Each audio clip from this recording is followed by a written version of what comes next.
Barattoota akkam bultan? Naguma barsiisaati akkami fayyaa keetii jireenya maatii waatiin hundi nagaadha. Anillee naguma maatiin kiyyaas naguma akkami ati irraa nagaa waan nagaafatte barattoonni kun eessa dhaqan? Barattoonni kun har'a hin hafani dabareedhaan baranneeti qodaa asitti dhufnes rakkisu. Daa'ima kiisii keessa godhattee dhuftee reekas yaalaa bu'aa jiru kun maayini?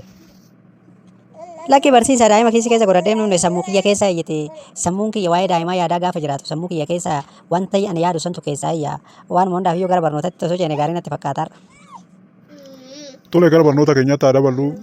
Hima tolaan balbala cufe jedhu keessatti akkamitti cufe maaliif cufe eenyutu isa cufsiise eenyutu isa ajaje? Mee gaafii kana naa deebisi marzoo. Dee barsiisaa gaafii kana hunda akkamitti na gaafattan ani maalittan beeka dee maaliif na gaafattan kan hunda isaa tokkichi nan ga'u? Sababni gaafii kana hunda si gaafadheef ati bakka barattoota kaanii buutee dhufte miti har'a dabareedhaan barannan jenne dabareedhaan deebista waan ta'eef bakka isaaniittis deebisi bakka isaanis hin qoramta dandeettii yaaduu keetis immoo waan cimaa ta'eedhaaf kanaafis si gaafadhe. Mee gaaficha irra naa deebi'aa barsiisaa naa laabade. Hima tolaan balbala cufe jedhu keessatti eenyutu isa cufsiisee akkamitti cufee eenyutu isa ajajee eessa dhaabatee cufe?